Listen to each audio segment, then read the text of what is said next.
कथा भगवान श्री कृष्ण ने कहा, संपूर्ण विराट जगत मेरे अधीन है। राधे राधे। जिस समय तो मैंने तो पंडित उपचंद सबका स्वागत करती है। इस प्रसंग का वर्णन श्रीमद् भगवद गीता मिलता है। भगवान श्री कृष्ण कहते हैं, ये संपूर्ण जगत का मालिक मैं हूँ और इसके सिवा कोई नहीं है। यह मेरे अधीन है और इसका मालिक होने के नाते जब चाहूँ मैं इसे उत्पन्न कर सकता हूँ, जब चाहे मैं इसे नाश कर सकता हूँ। इसका नाश भी मेरे ही हाथ में है। मैं वैसे किसी भी जीव के कार्य में कभी कोई बाधा नहीं डालता और ना ही उसके कार्य को मैं देखने के लिए जाता कि वह क्या कर रहा है क्या नहीं कर रहा है। वह अपने कर्म का भागीदार स्वयं है। अपने कर्म का लेखा जोखा वह खुद बनाता है। पाप और पुण्य का भागीदार वह स्वयं होता है। क्योंकि जो मनुष्य को बुद्धि होते हुए भी, वह जानते हुए भी कि यह कार्य गलत है, इसे नहीं करना चाहिए, तभी वो पाप का भागी बनता है।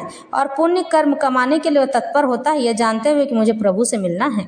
ये दोनों ही बातें अपने आप में आपके लिए पुण्य और पाप का भागीदार आपको बनाते हैं। जैसे कहा गया है रामचरितमानस में, हो यह वही जो राम रुचि राखा, जो जस कर है तस फल चाखा। यानी इसका मतलब यही है कि प्रभु जो चाहते हैं होता वही है। राम और कृष्ण एक ही हैं, लेकिन जो जैसा कर्म करेगा उसको फल वैसा ही प्राप्त होगा। भगवान इसके लिए उत्तरदायी नहीं होते हैं। ईश्वर ने स्वयं कहा है, भगवान श्री कृष्ण कहते हैं कि मैं इसका उत्तरदायी नहीं हूँ कि तुम बुरा कर्म करते हो या अच्छा कर्म करते हो। और इसी प्रकार से मैं पिछले भाग में कह चुकी ना कि कैकेयी की पुरानी कथा सुनाई थी मैं, कंकाली की।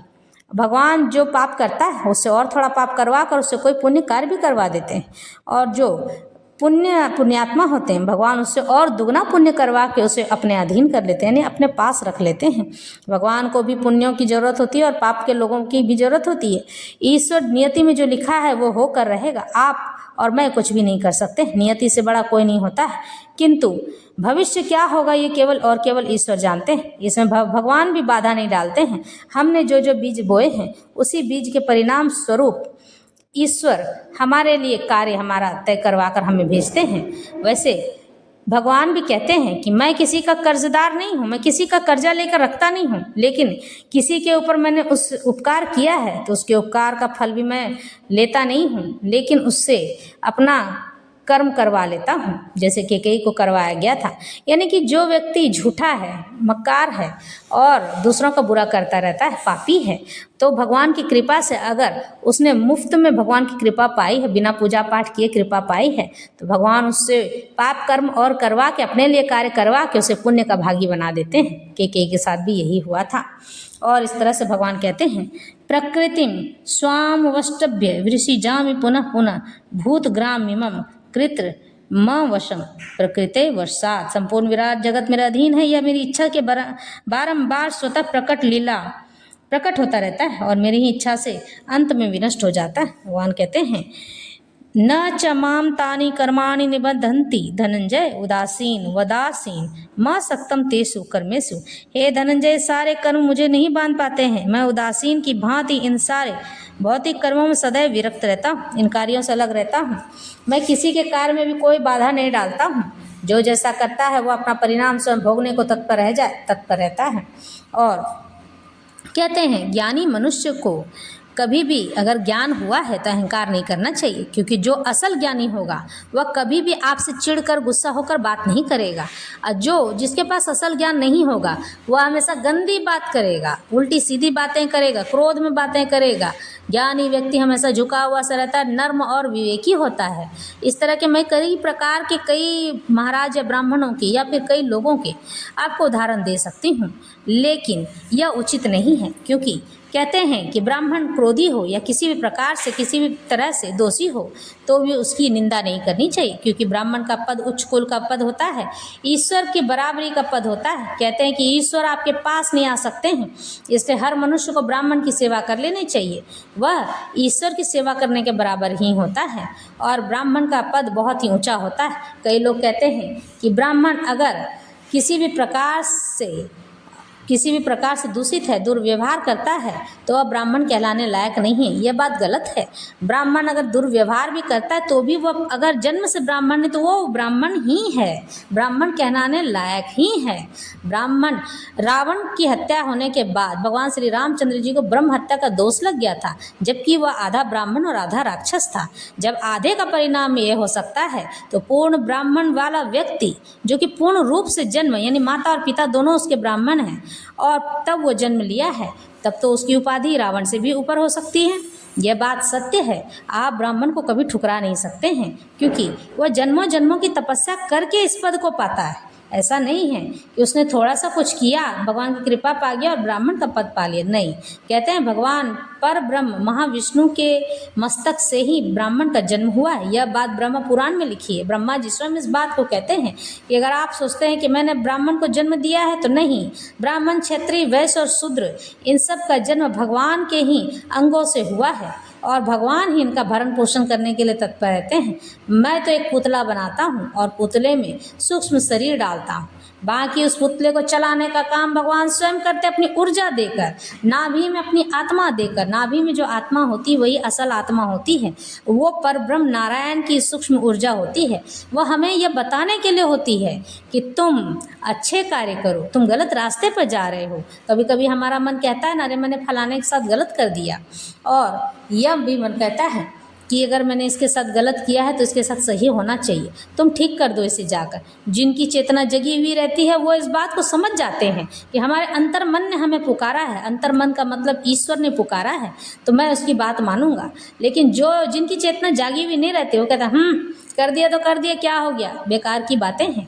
इस तरह से अपने अंतर मन को वो दबाकर और गलत कार्य को वापस करते चला जाता है। तो इस तरह से हम भगवान की ऊर्जा को यानी भगवान को ही ठेस पहुँचाते हैं, मन की बात न सुनकर।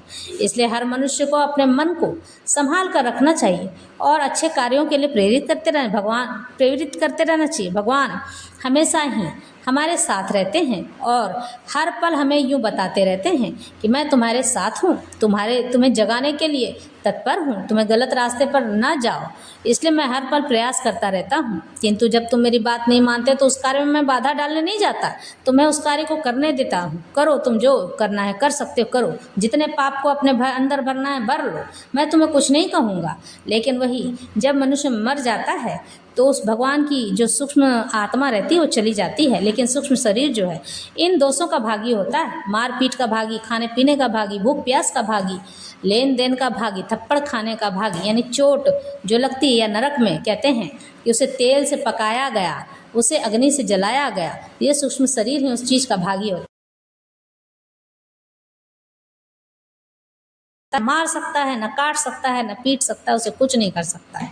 भगवान अपनी ऊर्जा शक्ति को तुरंत ही लेकर अपने पास पहुंच जाते हैं, अपने पास ले लेते हैं, ताकि वह ऊर्जा इधर उधर अंतरिक्ष में न भटक सके। वह भगवान की दिव्य ऊर्जा होती है जो हर मनुष्य में विद्यमान है, सभी 84 लाख योनियों में विद्यमान। इस तरह से भगवान कहते हैं कि मैं सब में रहते हुए भी मैं सबके कार्यों में दखल नहीं देता हूँ, उसके किसी भी कार्य को इस तरह से नहीं करता हूँ कि वह गलत कर रहा है तो उसे रोकने चला जाऊँ। नहीं, तो कर रहा है तो कर, जो करना है तुझे कर, मैं उसके लिए भागीदार नहीं हूँ।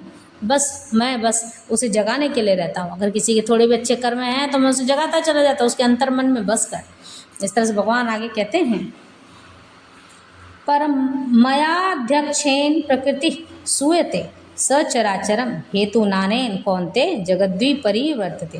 हे कुंती पुत्र, भौतिक प्रकृति मेरी शक्तियों में से एक है और मेरी अध्यक्षता में कार्य करती है, जिससे सारे चर तथा अचर प्राणी उत्पन्न होते हैं। इसके शासन में जगत बारंबार सृजित और विनष्ट होता रहता है। भगवान श्री कृष्ण कहते हैं कि यह जगत हमेशा ही बनता और बिगड़ता रहता है, क्योंकि मैं अपनी सांसों से उत्पन्न करता हूँ और इसका नाश भी मैं ही करता हूँ। ये चराचर जगत मेरे अधीन है, मैं इस जगत का मालिक हूँ और इस संसार में क्या है, क्यों है, कैसे है और किस प्रकार से है, यह सब मैं जानता हूँ और मैं ही करता रहता हूँ। चूँकि मनुष्य समझना नहीं चाहता है, वह अपने आप को बड़ा समझने लगता है, तो जिस दिन वह अहंकार को अपने ऊपर रख लेता है तो उस दिन उसका विनाश आरंभ हो जाता है। अहंकार से, क्रोध से, काम से, लोभ से किसी का कभी भला ना हुआ है और ना ही कभी होगा। अब जानन्ति मां मूढ़ा मानुषीं तनुमाश्रितं परम भाव मजानन्तो मम भूत महेश्वरम, जब मैं मनुष्य रूप में अवतरित होता हूँ तो मूर्ख मेरा उपहास करते हैं, वे मुझ परमेश्वर के दिव्य स्वभाव को नहीं जानते हैं। ये बात तो सच है कि मनुष्य के पास अगर भगवान स्वयं आ जाएंगे तो भगवान को वो लोग नहीं पहचान सकते हैं, क्योंकि ईश्वर आपके सामने में रहते हुए भी आप उनकी परिकल्पना नहीं कर सकते और आप उनकी सदा सर्वदा अवहेलना करते हैं। भगवान किस जगह जन्म लेते हैं? ईश्वर कहाँ रहते हैं? ईश्वर ऐसे जगहों पर रहते हैं जिसने कि निस्वार्थ भाव से ईश्वर की आराधना की है, लेकिन फिर भी वो दरिद्र है, गरीब है, और उसके घर में कोई ऐसा बालक या बालिका जन्म ले ली है कि वह अपने ईश्वर को ही केवल मानते हो और उसका पूरा जग, पूरा संसार उसकी अवहेलना करता हो, उसे कोई देखना ना चाहता हो। आप समझ जाइए, या तो वो ईश्वर है या ईश्वर का परम भक्त पिछले जन्म का है, जो कि आपके घर में आपके कुल और ख़ानदान को के नाम को रोशन करने आया है, उसे इस तपती हुई दुखों से मुक्ति दिलाने आया है। तो उसकी सेवा करनी चाहिए, उसे किसी भी प्रकार से अवहेलना का महत्व नहीं देना चाहिए, अवहेलना उसकी नहीं करनी चाहिए। किसी भी प्रकार से आप अगर उसकी अवहेलना करते हैं तो ऐसा व्यक्ति आपके परिवार में रहते हुए भी वो दुखी रहेगा, और उसे दुखी रखने का मतलब है ईश्वर को दुखी रखना। अब जब आपने ईश्वर को ही रूठा दिया है, रुष्ट करवा दिया है, तो आप किस प्रकार से सोचते हैं कि आपको सुख मिलेगा? ऐसा नहीं है। मनुष्य किसी भी प्रकार से सुख और दुख भोगने के लिए अपने ही कर्म का सहारा लेता है। जो मनुष्य सब कुछ जानते हुए सोचते हुए भी अपने कर्म को ठीक नहीं कर सकता है, अपने बूढ़े बुजुर्गों का ख्याल नहीं रख सकता है, अपने घर के परिवार के सदस्यों का ध्यान नहीं रख सकता है, तो वह किसी भी प्रकार से, किसी भी तरह से अपने परिवार के लिए अच्छा नहीं हो सकता है। वह आने वाले समय में उसका विनाश निश्चित करने के लिए तत्पर रहेगा। इस तरह से कथा आरंभ करते हैं।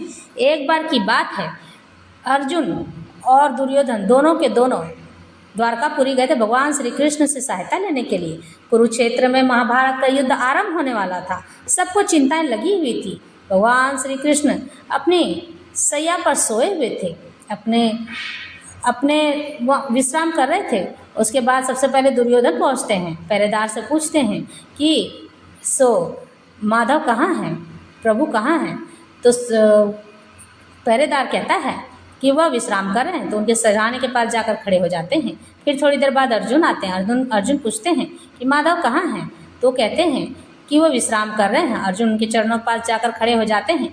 क्योंकि कोई भी व्यक्ति विश्राम करता है या सोता है, उसकी आँख जब खुलती है तो पैरों की ओर ही सबसे पहले दृष्टि जाती है, कहीं और नहीं जाती है। जो ही भगवान ने आंखें खोली तो अर्जुन को सामने देखते हैं। जो ही वो अर्जुन को सामने देखते हैं और पूछते हैं, अर्जुन तुम यहाँ कब आए, किस प्रकार आना हुआ? तो अर्जुन मुस्कुरा कर कहते हैं, चरण छू कर कहते हैं, हे माधव, मैं तो अभी बस थोड़ी देर पहले ही आया हूँ। दुर्योधन तपाक से कहते हैं, लेकिन अर्जुन से पहले तो मैं आया हूँ, पहले आपको मुझे पूछना चाहिए था। तो भगवान मुस्कुराते हैं और दुर्योधन को जवाब देते हुए कहते हैं, हे दुर्योधन, जब मनुष्य अपनी आँख खोलता है सोते हुए में, तब वह अपने पैरों की ओर पहले देखता है। इसलिए अर्जुन खड़ा था तो मुझे पहले दिख गया।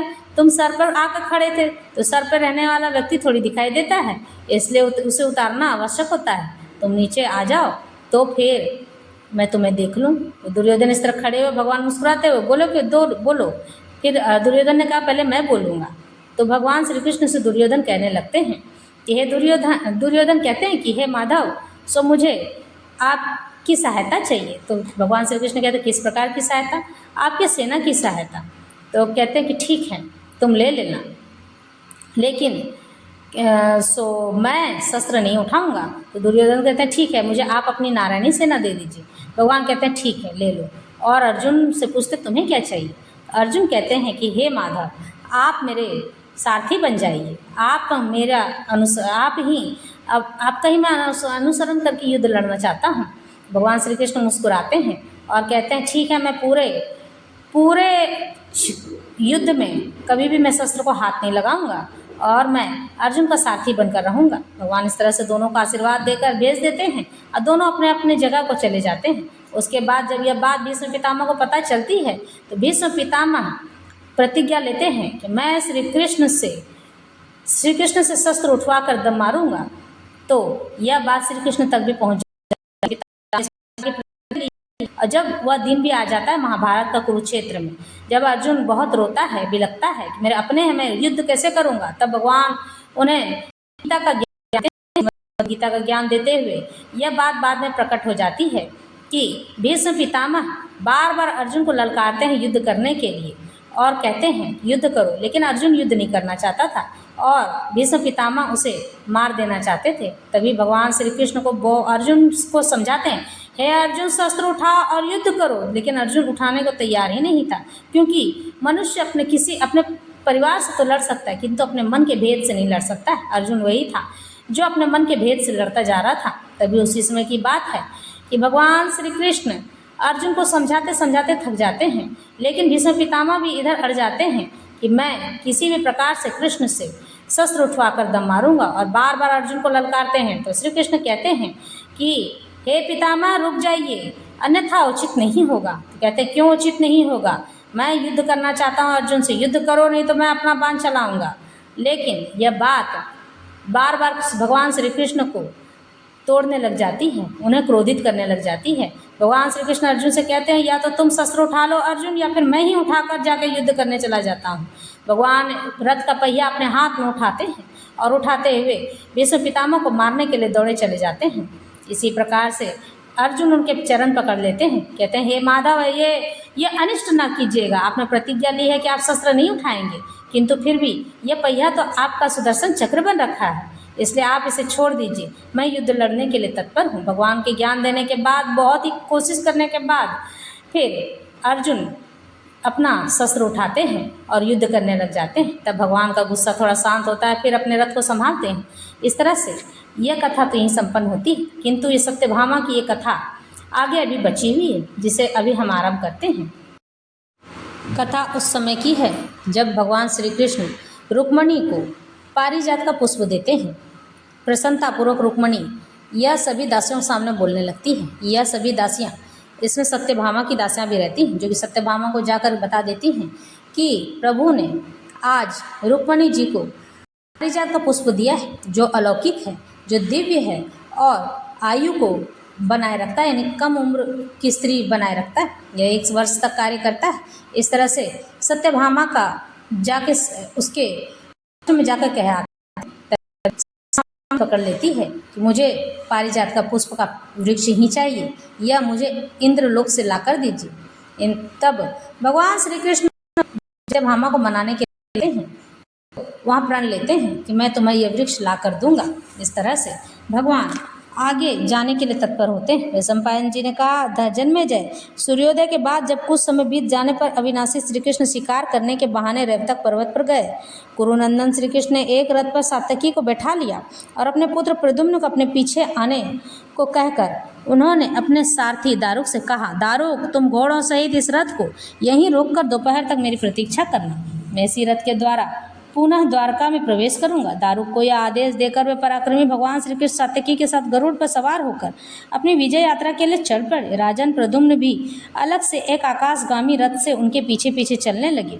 पारिजात वृक्ष को पाने के विलासम श्री कृष्ण पलक झपकते ही देवताओं के उद्यान नंदन वन में पहुंच गए। नाना प्रकार के अस्त्रों को उधारण किए हुए देवताओं के वीर योद्धा वहाँ युद्ध के लिए तत्पर खड़े थे। कथा को सुनाने का ये मतलब नहीं है कि मैं आपको संपूर्ण कथा सुनाने के लिए बैठी हुई हूँ, लेकिन मैं आपको ये बताना चाहती हूँ कि वहाँ सत्यभामा नहीं गई थी, बल्कि भगवान श्री कृष्ण अपने प्रथम पुत्र प्रद्युम्न को लेकर गए थे और वहाँ युद्ध कर रहे थे।